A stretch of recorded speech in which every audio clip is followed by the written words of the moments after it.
So, what I am going to be talking about this afternoon fits in well with some of the things that we have heard earlier today with regard to technology development. But in this project that I will be giving an overview of, one goal that we had in mind from the very beginning is that at the end of the project, which started 6 years ago and ended 1 year ago, we wanted to have a commercially available product that could go to the market and that would be something that the growers that we work with, that they would need and would be willing to pay for. So that was a very clear goal from the very beginning of this project. I have only one author on this slide, and that is mainly because if I would put the names of everyone involved in this project on here, it would have to be in 6-point font.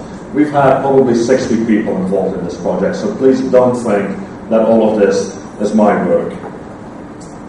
So we are focused on irrigation, and specifically on irrigation in greenhouses is what I will focus on today. We also worked in outdoor nurseries, and specifically the production of ornamental plants, very high-value crops, which gives us some advantages. One big advantage is that these are fairly high profit margin crops. So the growers producing these crops are able to invest in technology as long as it is cost-effective for them. So the standard irrigation practices in greenhouses in the United States that produce ornamental plants are actually very primitive in my mind. So it may be based simply on the judgment of the grower. Are things dry, or do they look dry? And if so, we run the irrigation.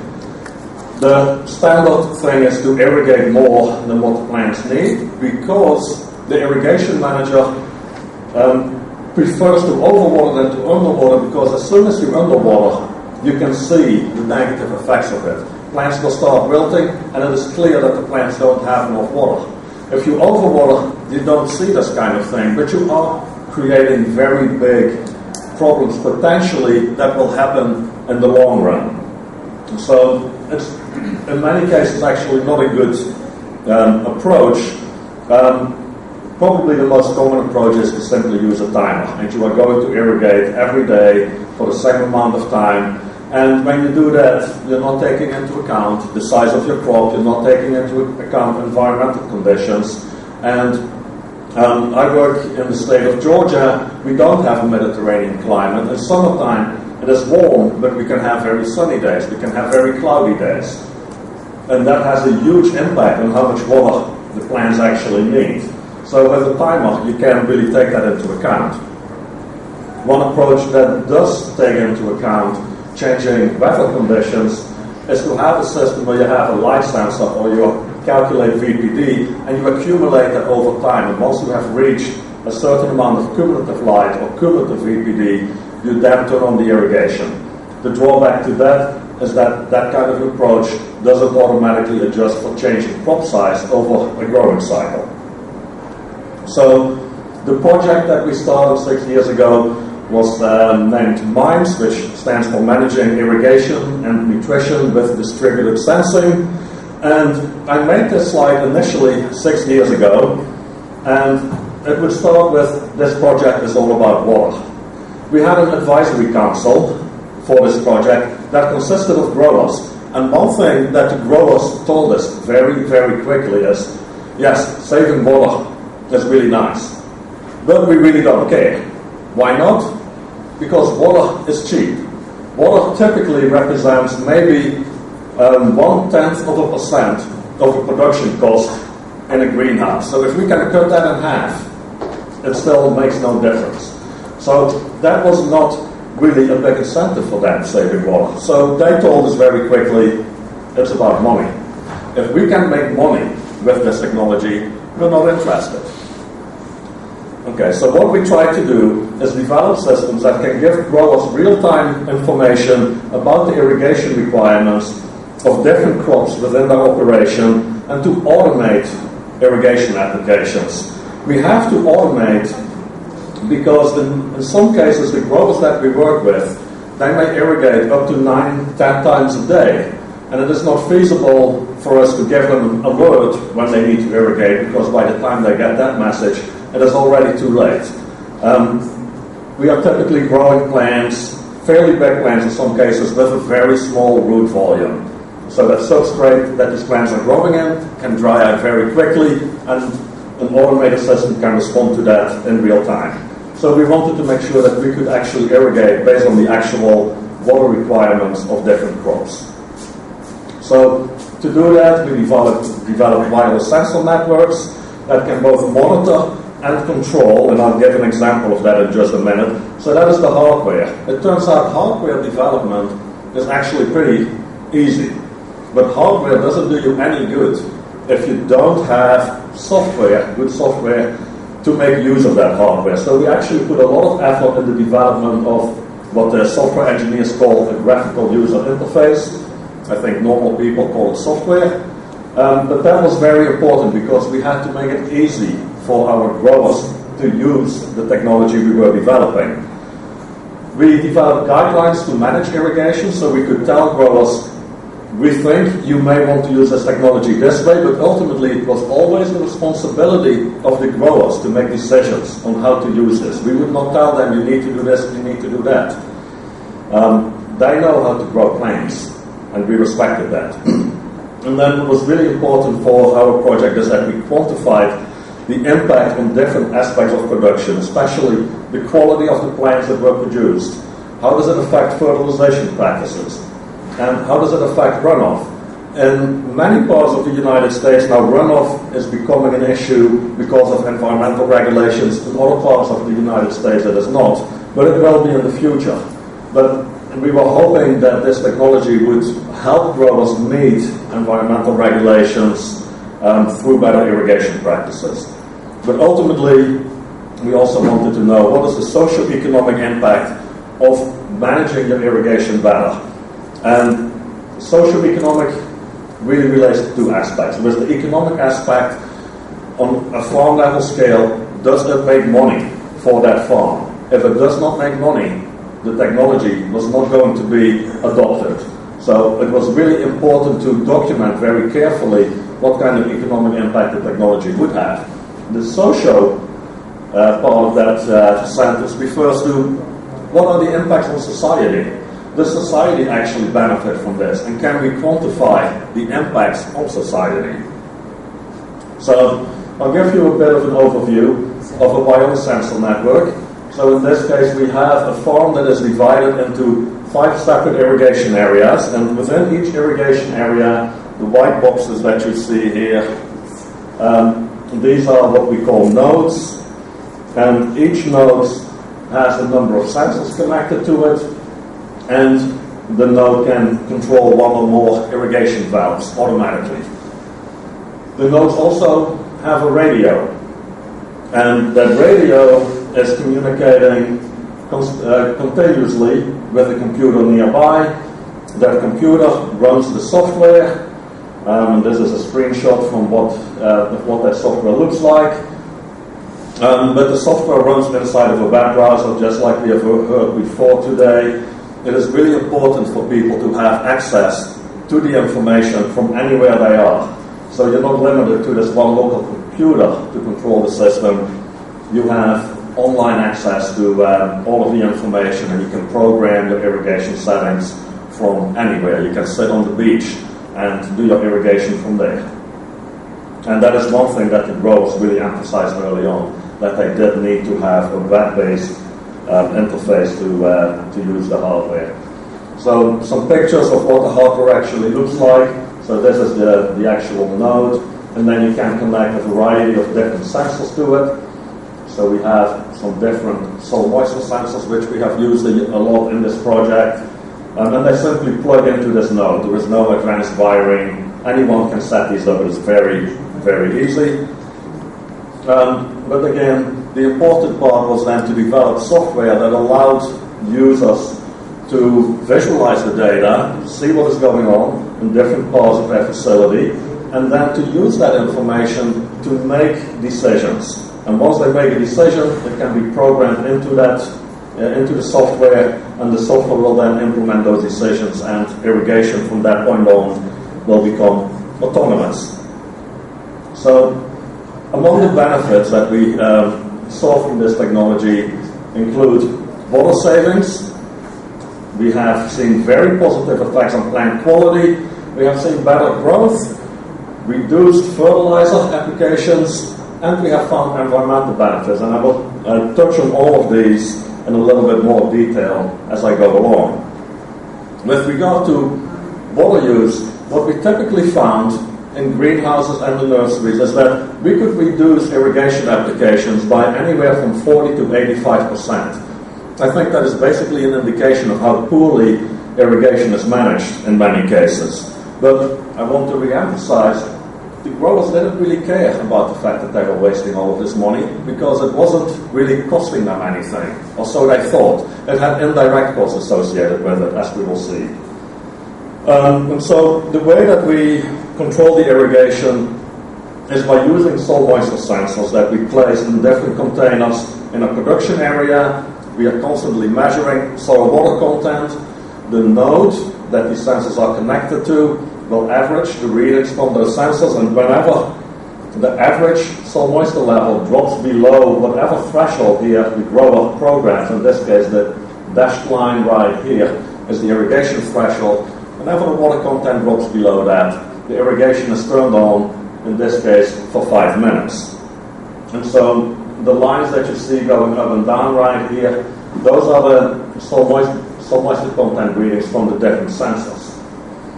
And the bars that you see here, the vertical bars, they indicate the duration of irrigation on different days.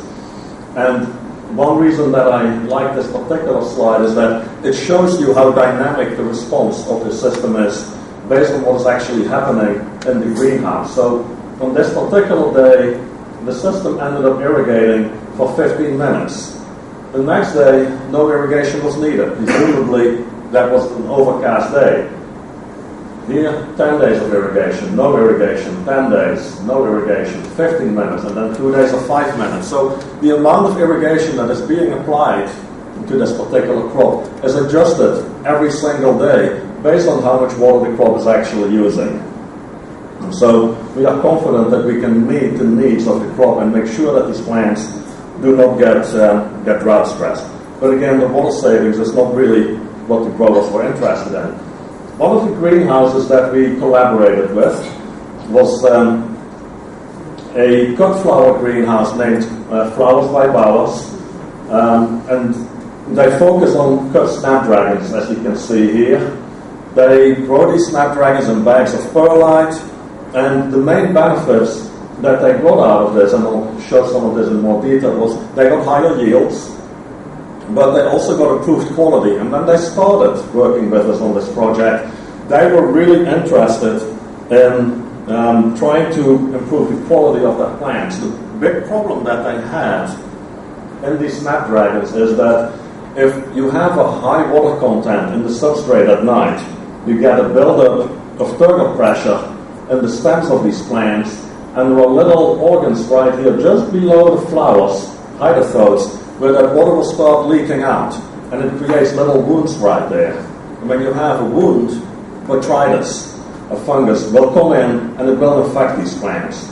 And what they found out was that if they had damage to those hydrophotes and they harvested these cut flowers, they looked fine, but then they put them in cold storage for maybe 1 or 2 days, and the quality of these flowers goes down very quickly.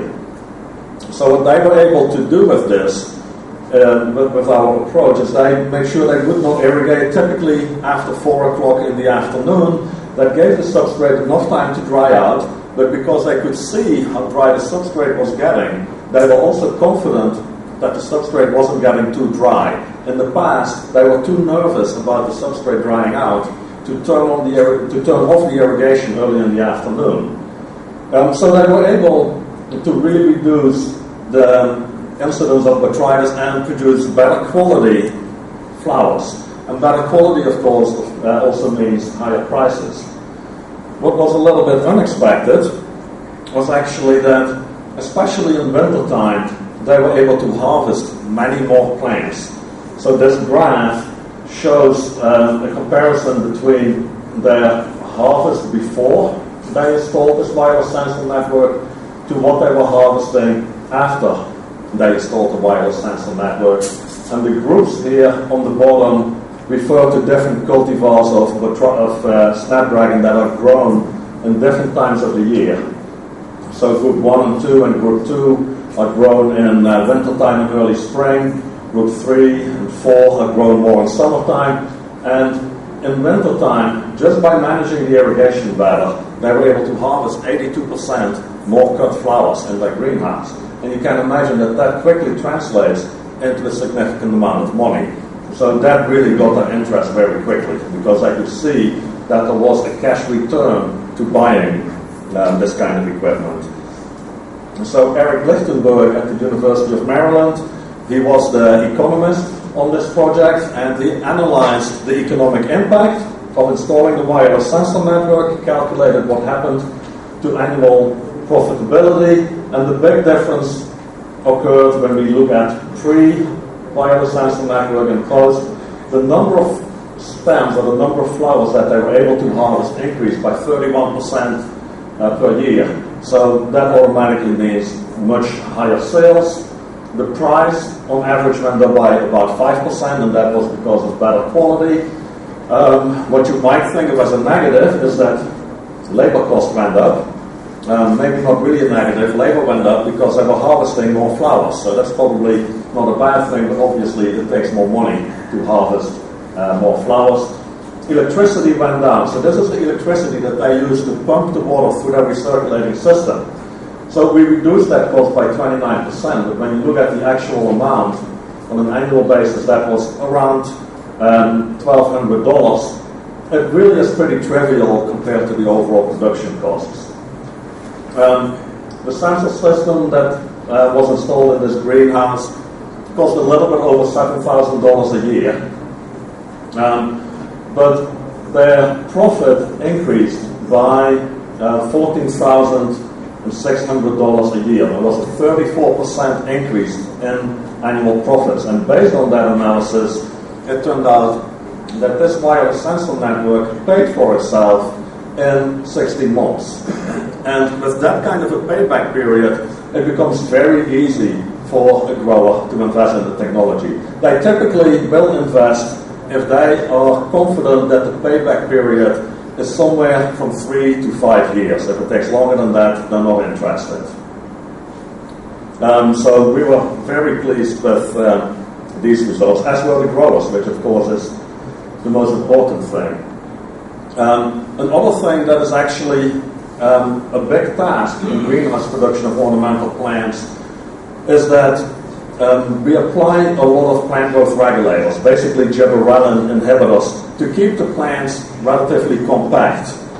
And you can manage actually the height of the plants rather than by using plant growth regulators, by managing the substrate water content, because plants simply don't grow as tall if you grow them dry. And a good example of that is actually poinsettia. This is the most important pollen crop in the United States. And typically when a grower starts growing these for large stores, there is a contract that specifies these plants have to be between this height and this height. The grower and the buyer agree on that in advance. So if you don't apply any growth regulators, you end up with this plant right here, and that plant would not meet the contract obligations that you have as a grower. So you have to do something to grow that plant more compact. So these two plants in the middle would typically be considered high quality, and these would meet the requirements. And this plant is too small, and this is something that can happen if you're not really careful with applications of growth regulators. You can over-apply, and these plants can become permanently stunted. And so this plant would end up being very low value. So we wanted to see if we could control the height of these plants by managing irrigation.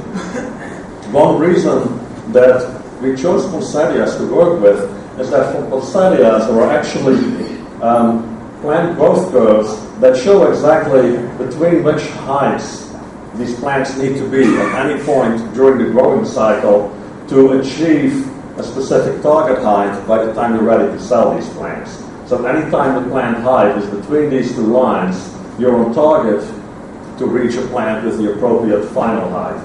And I apologize that the units here are in inches. I work in America. I don't like inches, but that is what I use. So 1 inch is 2.5 centimeters if you want to convert, but I think to demonstrate the idea, the units are not that important. So we actually set 3 different target heights that we wanted to achieve at the end of the growing cycle, and then the software automatically calculates these curves for us. And we wanted to see if we could achieve those heights just through irrigation management. So what we would do is, whenever these plants were taller than they should be, we would drop the substrate water content from 40%, which is well watered, to 20%, which is pretty dry but doesn't cause any damage to the plants. So this graph right here indicates how the control plants grew. So this is over a period from sometime in September through early December. And the control plants ended up with a height of 20 inches. That would probably not be accepted by any buyer. Then when we tried to grow plants with a final height of 14 inches, that was the lowest size we tried. And we picked that 14 inches because we didn't think we would be able to achieve it, but we wanted to see how low we could go. You can see here from the height data that were collected throughout this study that the plants were always higher than these target curves. And this arrow right here indicates the period that these plants were grown in pretty dry substrate. So we basically had these plants under some drought stress the entire production cycle, but they still ended up being too big. With a target height of 15.5 inches, the plants quickly got taller than they should be, so we applied drought during this period. Then they dropped here within the target range. We returned the plant to well-watered conditions, and what was actually nice to see is that as soon as these plants got well-watered again, the plant quickly started growing again. So we can really turn the height growth of these plants on and off just by managing the irrigation. So the plants got too tall again. During this period, we gave them another period of drought, and the plants ended up within our target height range. So we were able to grow the plants to that size. And likewise, with a target height of 17 inches, we needed to apply drought early on, and then again briefly later during the growing cycle. But we achieved our target height almost exactly in that particular treatment. So we can manage the height of these plants without applying any chemicals, which may also provide a marketing advantage to the growers, because people don't like chemicals on their plant. People are not going to eat these, but still, I think they would prefer plants not treated with growth regulators versus plants that are treated. So this gives you an idea of how we were able to control the substrate water content in the pots that these plants were grown in. So 40% right here was our standard substrate water content, and in the control we maintained that throughout the entire cycle. The other extreme right here, we needed to maintain a high substrate water content for a period early on to make sure that the plants would develop a big enough root system. After that, we were able to maintain a pretty dry substrate continuously, but we could control how dry the substrate would be, so it would never get too dry. And there was no risk of killing these plants because of a severe drought. And then in the other 2 treatments, you can see where we expose the plants to drought, well watered, and then again drought stress after that. So it provides another management tool for growers that they can use to reduce their production cost. When you produce these plants on a large scale, the application of growth regulators can actually be pretty expensive, while applying drought to the plants, in principle, is free. So this is what the plants ended up looking like at the end of the study. The control plants here were bigger than they should be. These plants are good quality. This plant was probably a little bit smaller than what would be commercially acceptable. You can see that the reason that we are able to reduce the plant height is mainly because when we expose these plants to drought, the internode length, or the distance between 2 subsequent leaves, was decreased. So you can basically think of this as well-watered in more drought-stressed conditions. And when we can decrease the internode length, we can also decrease the final height of these plants. So this is what the plants look like from above, and actually it was interesting to see that in this particular treatment we were able to grow plants with just about as much red bract area, which is really what gives the aesthetic appeal, as we did under controlled well-watered conditions. You have to be careful to not apply the drought stress too late in the growing cycle, because then you do start reducing the size of the bracts. Another grower we worked with, that was actually the first grower where we did on-farm trials, and we showed them that in the production of hydrangea we could reduce their water use by 83%. And they said, well, that's really interesting, but we really don't care.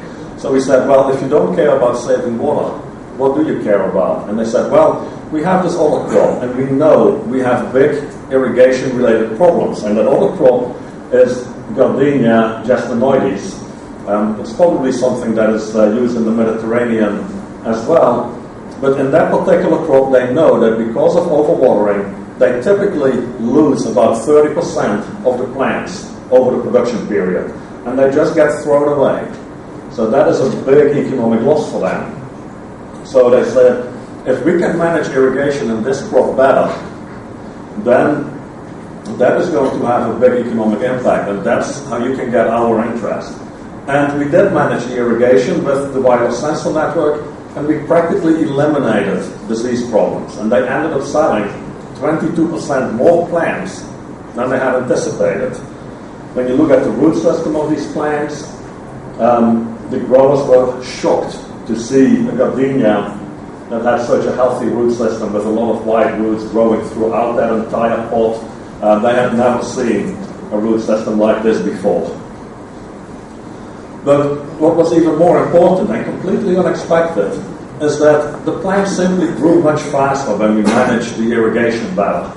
So this crop was actually started in the spring of 2010, and the nursery had a very precise forecast of when they were planning to sell these plants. So on average they were hoping to sell these plants about 16 months after starting the crop.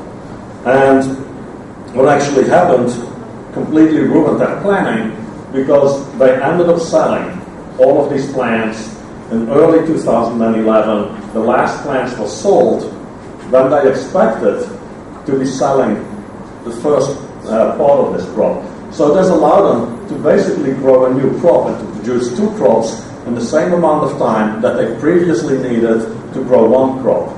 So once again, we did an economic analysis on this. The study that we did here included 23,400 plants.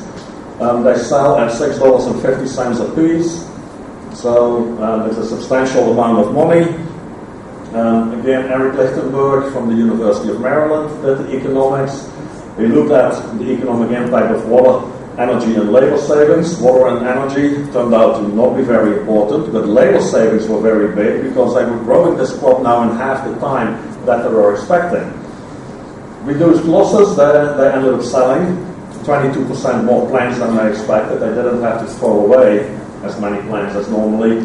The managers needed less time to worry about this crop, but ultimately what turned out was the big driving factor for a big economic impact was simply the fact that they could produce the crop faster. That means you put fewer resources into the crop, you don't have to fertilize as often, less labor goes into it, and I'm not going to show or go through all of the numbers, but the bottom line was that the annual revenue that they got from this production area was increased by 156%. And that means that in this case, which is not typical, I want to point that out, this is not going to be true for most crops, but in this crop, the profit was increased by 156%. And so on the 23,000 plants that we were working with, they made, on an annual basis, almost $60,000 more than they typically do. So now we really had their attention, and now they were getting really interested in this technology because they could see that it could do a lot more for them than just save water. So a very short payback time for installing the system in this particular case. Fertilization is actually also interesting. Growers don't seem to think much about the fact that when they are applying too much fertilizer, or when they are applying too much water, that has an impact on fertilization. Many greenhouse growers are using water-soluble fertilizers that are injected continuously into their irrigation system. So if you cut your irrigation in half, you also cut your fertilizer applications in half. And we found out that if you apply less water, you don't have to increase the fertilizer concentrations that you apply. These plants grow fine with standard fertilizer concentrations. So less water just means that you are also applying less fertilizer. Some growers incorporate controlled release fertilizers into the substrate, and these fertilizers are going to release nutrients over a prolonged period. When you use controlled release fertilizers and you over-fertilize, you end up leaching a lot of those nutrients out of the pot. So in the case of controlled release fertilizers, we actually found that if you don't leach the fertilizers out of the pots, you can cut fertilizer applications in half. Just for the state of Georgia, we actually estimated that if the entire ornamental industry were to implement this technology, it would save the industry $5 to $10 million a year, just based on what they pay for fertilizer alone. So we're talking real money here.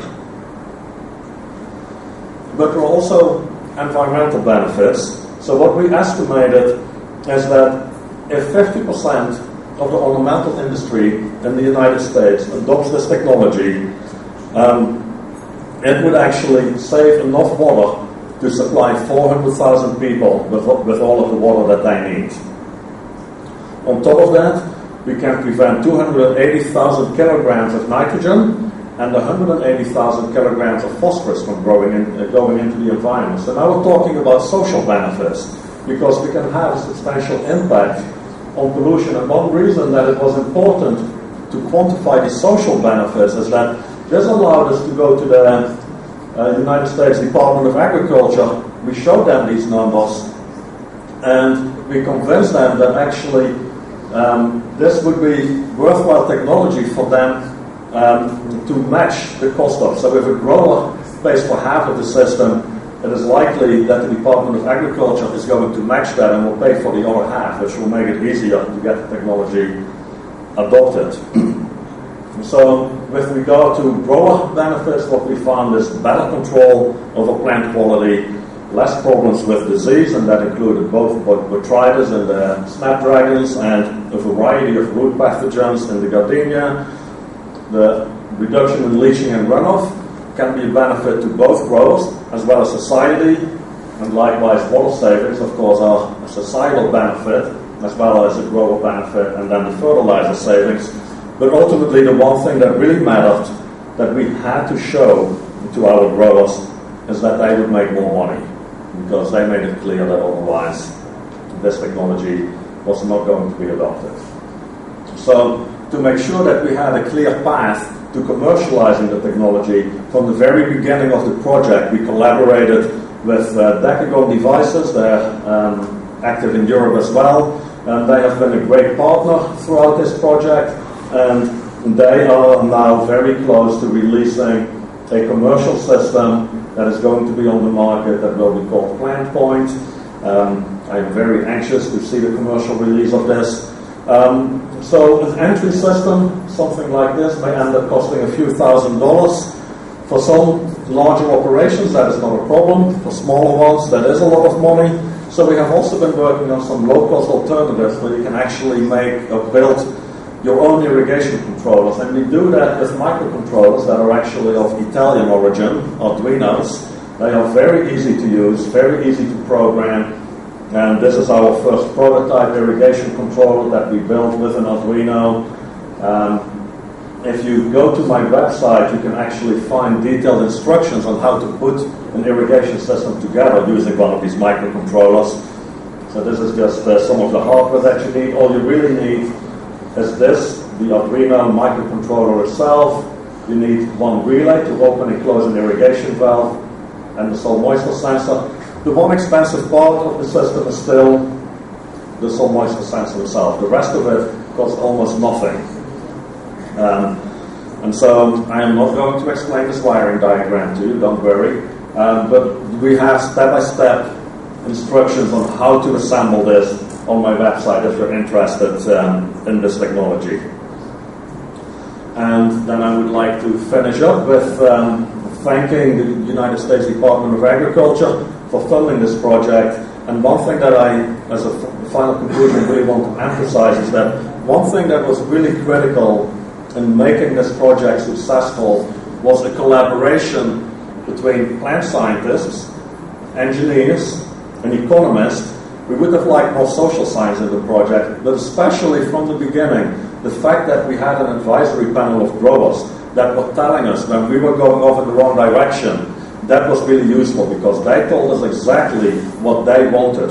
We didn't have to guess at their needs. And I think the integration was really critical to ending up with a product that I think we can be proud of. Thank you.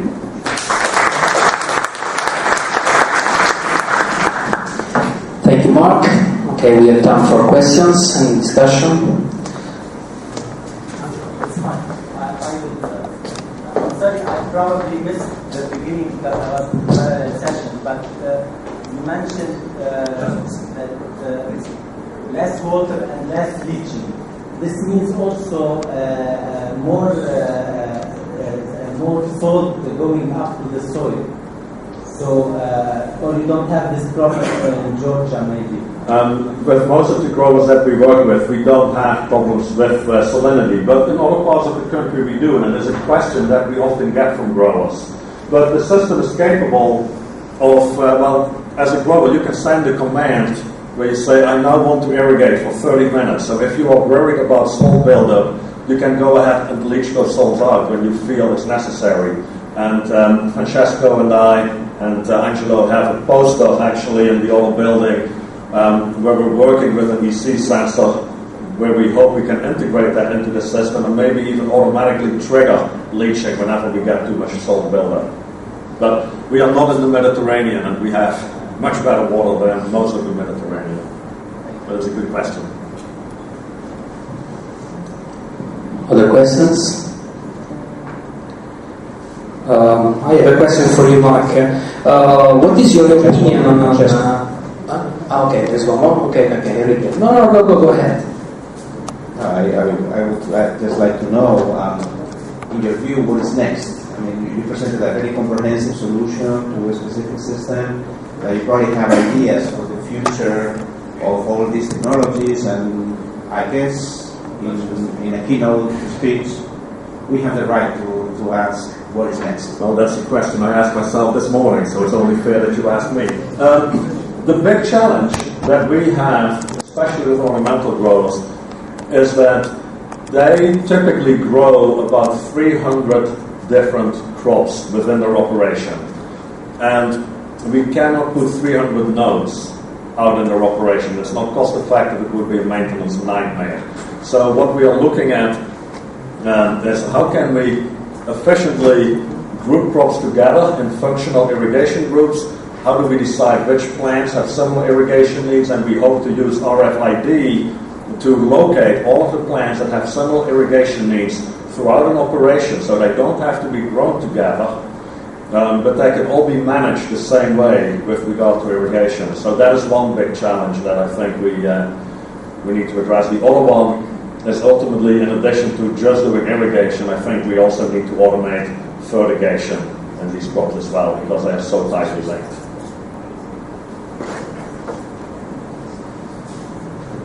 More questions? Okay, my question was related to what Enrique asked. I mean, what is your opinion on how to make these innovative tools really spread in the greenhouse industry? I mean, had this to do with the size of operations, or there are crops or cropping system more suitable than others? Yeah, so typically when I talk about the technology to a grower audience, I explain to them that they are probably not going to be able to automatically irrigate all of their crops with this technology. But then I ask them, do you know which of your crops would benefit most from better irrigation? And practically all growers have a very clear idea of where they would start with this technology. One nice thing about the plant point system is that it is basically modular. So you can start with a relatively small system. You can try it out on a small scale, and if you see that it has value, then you can gradually expand it over time. So you don't have to buy a massive system to begin with. So I think that that will actually lower the barriers to adoption. We've done some research that suggests that growers are very likely to adopt this technology quickly, and it's probably going to be the larger greenhouses that will do this sooner than smaller greenhouses. Okay, thank you, Max. Thank you again, and let's go to the next speaker. Is Nikos Katsoulas from